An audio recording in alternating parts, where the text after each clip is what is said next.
Olá pessoal, graça e paz. Estamos começando mais um vídeo aqui no canal Edifique-se. Nós vamos dar continuidade a essa série de meditações no livro de Salmos, né? Os caminhos de salvação. E no vídeo passado a gente meditou a respeito do Salmo de número 1, que é o Salmo de introdução ao livro dos Salmos. E neste Salmo vai falar que bem-aventurado é o homem que medita de dia e de noite na lei do Senhor. Esse homem é como árvore plantada à beira de ribeiros de águas, que dá o seu fruto na estação certa, as suas folhas estão sempre saudáveis e tudo que ele faz, ele tem êxito. Então, esse salmo, ele nos ensina a importância de estarmos alicerçados na palavra de Deus, na importância de termos essa intimidade, esse relacionamento com a palavra, porque é ela quem vai nos ensinar a viver de uma forma que agrada a Deus. Antes da gente meditar, dando continuidade a essa série, queria pedir a você que não leve em consideração os ruídos, os barulhos aqui nesse aonde eu moro. Às vezes passa muito carro, passa muitas pessoas, é perto de uma escola. Às vezes também o Peter pode aparecer aqui, que é o nosso pet de estimação, nosso cachorrinho. Então não leve em consideração. Eu peço que você possa se concentrar nesse momento e não dar importância a essas coisas, a essas coisas externas que podem acontecer. Eu não sei se você está ouvindo, mas tem pessoas falando, cachorro latindo, mas fique tranquilo que mesmo às vezes em meio ao barulho, se nós pararmos, nos concentrarmos, a gente consegue ouvir a voz de Deus, porque é uma voz maravilhosa, é uma voz que acalma o nosso ser e eu tenho certeza que o Senhor vai abençoar você. Então gostaria de convidar você nesse momento a orar junto comigo, para a gente meditar, dar continuidade a essa série, Salmos, os caminhos de salvação. Senhor meu Deus, em nome de Jesus, eu quero agradecer ao Senhor pelo dia de hoje e pela oportunidade que temos de poder olhar para a sua palavra. O Senhor possa nos ensinar a aplicar os seus princípios à nossa vida. Em nome de Jesus, nos fortalece, nos dando, Pai, o alimento da sua palavra. Amém. Então, pessoal, hoje nós vamos meditar um pouquinho no Salmo de número 2. É um salmo messiânico, onde fala a respeito desse tempo que nós aguardamos, que é o reinado do Messias se estabelecendo sobre as nações, sobre este mundo. E nós, como igreja, aguardamos por esse momento, nós aguardamos esse governo. E aqui o salmista ele vai expressar essa verdade para nós. E eu quero separar esse salmo para a gente meditar um pouquinho em duas partes. A condição humana diante dos propósitos de Deus e o que Deus espera daqueles que têm depositado a confiança na palavra dele. Então, vamos iniciar lendo Salmo de número 2, o verso 1 em diante, está escrito: Por que se enfurecem os gentios e os povos imaginam coisas vãs? Os reis da terra se levantam e os príncipes conspiram contra o Senhor e contra o seu ungido, dizendo: Rompamos os seus laços e sacudamos de nós as suas algemas. Aqui o Salmo começa falando a respeito dessa condição humana de se voltar contra os propósitos de Deus. A humanidade, nós sabemos, ela não pensa nos planos de Deus, ela não pensa nos valores, nos princípios. Eles não pensam em Deus.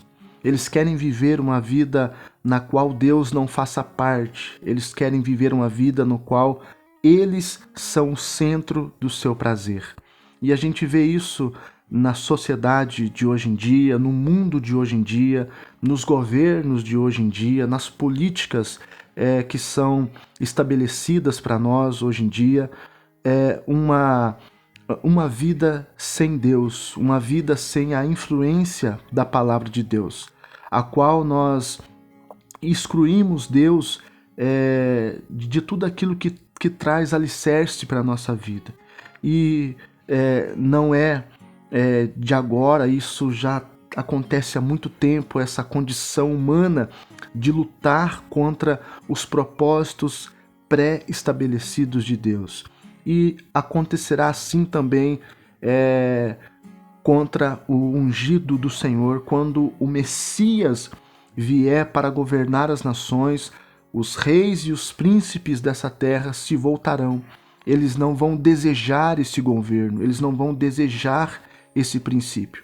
Aqui no verso 3 fica bem claro essa condição de estar construindo uma vida sem a presença de Deus ou sem a pessoa de Deus. Veja o verso 3. Rompamos os seus laços e sacudamos de nós as suas algemas. Eles não querem viver ligados, eles não querem viver preso a esses valores, a esses princípios. Eles não querem viver unidos ao Senhor.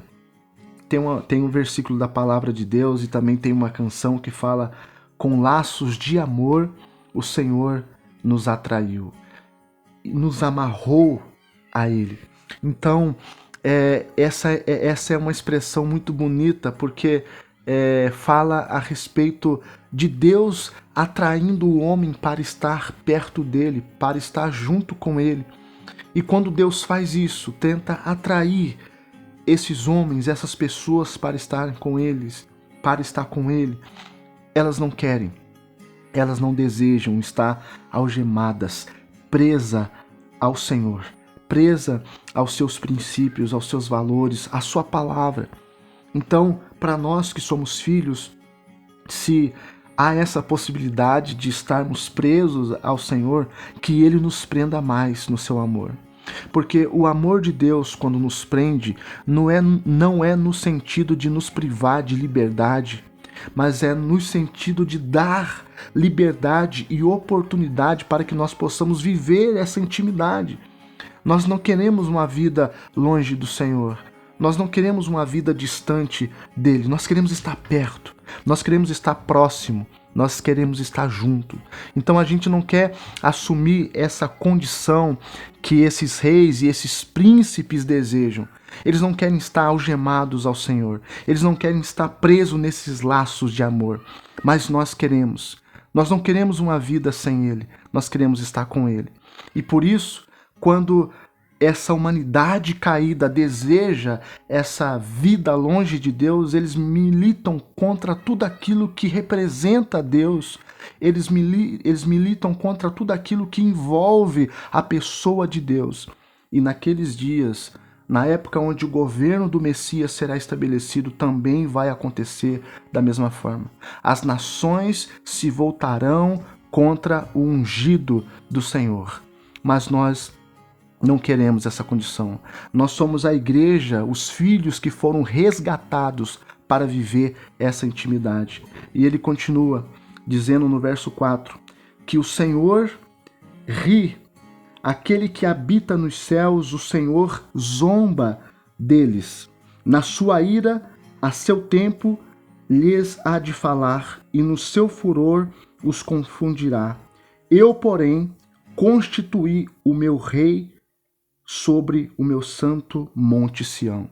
Ou seja, aqui o salmista fala que não adianta lutar contra os propósitos de Deus estabelecidos. Vai se cumprir.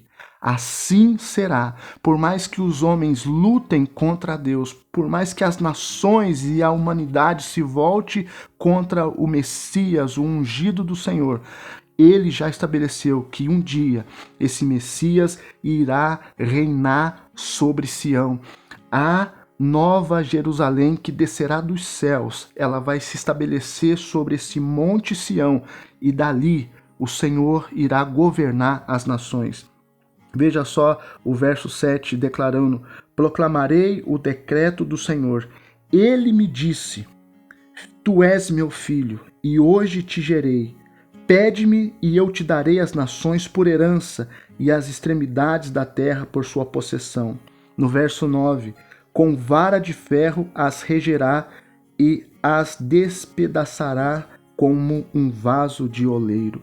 Ou seja, o Senhor está dizendo que o Messias irá governar as nações com vara de ferro, as regerá, as conduzirá. Aqui há duas visões a respeito dessa palavra vara. Em um sentido, ela quer dizer um cetro estabelecido. Quando um rei batia o seu cetro no chão, iria acontecer, estava decretado, iria ser daquela forma. E uma outra visão dessa expressão vara de ferro também pode ser entendida como o cajado de um pastor que guia o seu rebanho no caminho correto. Ou seja, o Senhor será para as nações o bom pastor que irá conduzir as nações de acordo com a sua vontade, de acordo com os propósitos de Deus. E para aqueles que se revoltam, que se rebelam contra o Senhor, ele será um cetro de justiça. Aquilo que ele estabeleceu será cumprido, porque como rei, ele tem direito de determinar. O Senhor Deus dará as nações ao Messias para que ele possa governar. E nós, a igreja, entendemos e cremos nessa promessa. Nós iremos governar as nações com o nosso Senhor. Ou seja, olha só que interessante, a partir do verso 10. Agora, pois, ó reis, sede prudentes, deixai-vos advertir, juízes da terra. O salmista pede a esses reis, olha, pense bem, sejam prudentes nas suas escolhas. Pensem, examinem a vocês mesmos, sejam prudentes, se deixem ser corrigidos, deixem-se ser disciplinados, porque o Senhor é bom. Muitas vezes a gente não entende o valor da disciplina. No primeiro momento parece ruim, parece nos privar, parece que faz com que a gente sinta dores, mas há um bom propósito. A palavra diz: qual pai que não amando o seu filho não disciplina? O Senhor deseja disciplinar as nossas vidas para que nós possamos construir a nossa salvação diante dele. O verso 11 declara: servi ao Senhor com temor e alegrai-vos nele com tremor. Beijai o filho para que não se irrite e não pereçais no caminho, porque dentro em pouco se lhe inflamará a ira. Ou seja, gente, temos falado a respeito disso pouco a pouco, nós falamos no vídeo passado. Haverá um tempo onde a ira de Deus virá a este mundo. O juízo de Deus alcançará essa terra. E somente aqueles que estiverem em comunhão, somente aqueles que estiverem com a palavra de Deus guardada dentro de seus corações, eles não vão experimentar dessa ira. O povo de Deus será guardado, será privado dessa ira. Mas aquele que mantém inimizade com Deus, aquele que é inimigo de Deus, por mais que eles militem contra o desejo, a vontade de Deus, eles não vão conseguir resistir à ira de Deus que virá sobre esta terra. Quando a gente estuda o livro de Apocalipse, a gente vê essa imagem da ira de Deus sendo derramada sobre a terra como um cálice que transborda. Mas o povo de Deus independente de qual seja o tempo, o século, as eras, o povo de Deus, o remanescente fiel, sempre foi guardado. Por quê? Porque durante todo o tempo procurou servir ao Senhor com temor e se alegrar nele com tremor. O povo de Deus, independente dos tempos, o remanescente fiel sempre manteve intimidade e comunhão, guardou a palavra de Deus e procurou construir a sua salvação alicerçada na pessoa de Cristo, a rocha da nossa salvação. E o salmista termina este salmo com uma palavra de esperança para aqueles que insistem em permanecer em intimidade, em fidelidade ao Senhor. Veja só, o final diz: bem-aventurados todos os que nele se refugiam. Gente, que verdade tremenda e maravilhosa. Bem-aventurados todos os que nele se refugiam. Quem é o nosso refúgio? É Cristo. Então, independente do momento que nós estamos vivendo, Ele é o nosso refúgio. Nele nós estamos guardados, seguros. Nele nós não vamos experimentar da ira de Deus que virá julgar este mundo. Nós vamos experimentar o doce sabor da salvação, da companhia, da presença, do amor de Deus se manifestando nas nossas vidas. Então, este salmo, quando nós o estudamos, nós somos encorajados a continuar construindo a nossa salvação, a guardar a palavra do Senhor, continuar insistindo a viver diante de Deus de forma a agradar a pessoa dele. Então que assim possa acontecer com a minha vida, com a sua vida. Por mais que os homens, as nações, a humanidade insista em viver em rebeldia, em inimizade com Deus, nós que fomos alcançados, que nós possamos permanecer neste lugar de comunhão, nesse lugar de refúgio. E agora eu me volto para você que talvez está vendo este vídeo e está distante, deixou de construir a sua salvação. Eu lhe faço um convite: volte a construir a tua salvação em Cristo Jesus. Se arrependa dos seus pecados, se arrependa de ter se afastado, deseje se manter amarrado na pessoa de Cristo, deseje se manter amarrado nesses laços de amor que constantemente o Senhor deseja nos prender a Ele. Não é para privar você da sua liberdade, não é para manter você em cárcere privado, pelo contrário, é para pôr você em liberdade, é para você estar livre do pecado, da ira, dessa condição humana, dessa semente humana de pecado que está dentro do homem, que insiste em lutar contra a vontade de Deus. Volte para Ele.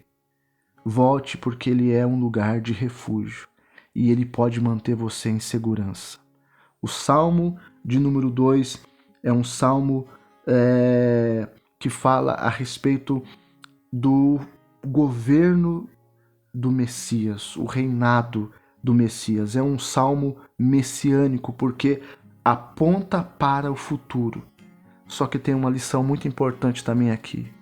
O nosso futuro é determinado pelas escolhas que nós fazemos no presente. Então, qual é a escolha que todo homem deve fazer nesse momento presente que ele está vivendo? Voltar-se para Deus, voltar-se para o Senhor e começar a construir a sua salvação nele. Por isso que a palavra arrependimento, metanoia no grego, significa dar meia volta, voltar, trocar o caminho. E que assim possa acontecer conosco, que nós possamos viver este arrependimento, que nós possamos mudar a nossa mentalidade, dar meia volta no caminho que nós estamos trilhando e voltar para casa, voltar para os braços de Deus. Vamos orar? Senhor, muito obrigado pela Tua palavra. Ela nos ensina a respeito de algo que vai acontecer exatamente como deve ser. O Messias reinará sobre esta terra, sobre este mundo. E nós que somos sua igreja, reinaremos com ele, estaremos com ele, Pai. Porque durante todo esse tempo de rebelião, sempre houve os remanescentes do Senhor, que guardaram a sua palavra e mantiveram vivo os seus princípios. E nós queremos fazer parte desse remanescente, que não se volta contra o Senhor, mas deseja construir amizade, deseja estar perto, deseja estar com o Senhor. Por isso nos abençoe, que nós possamos, ó Pai, continuar a construir a nossa salvação com temor e tremor. Obrigado, Senhor, pela Tua palavra, porque ela nos ensina o caminho a qual nós devemos percorrer para agradar o Teu coração. Assim como diz, ó Pai, este salmo, os reis e os príncipes dessa terra declaram: desfaçamos de nós os laços, tiramos de nós as algemas do Senhor. Nós não queremos isso, Pai. Nós queremos estar amarrados em Ti.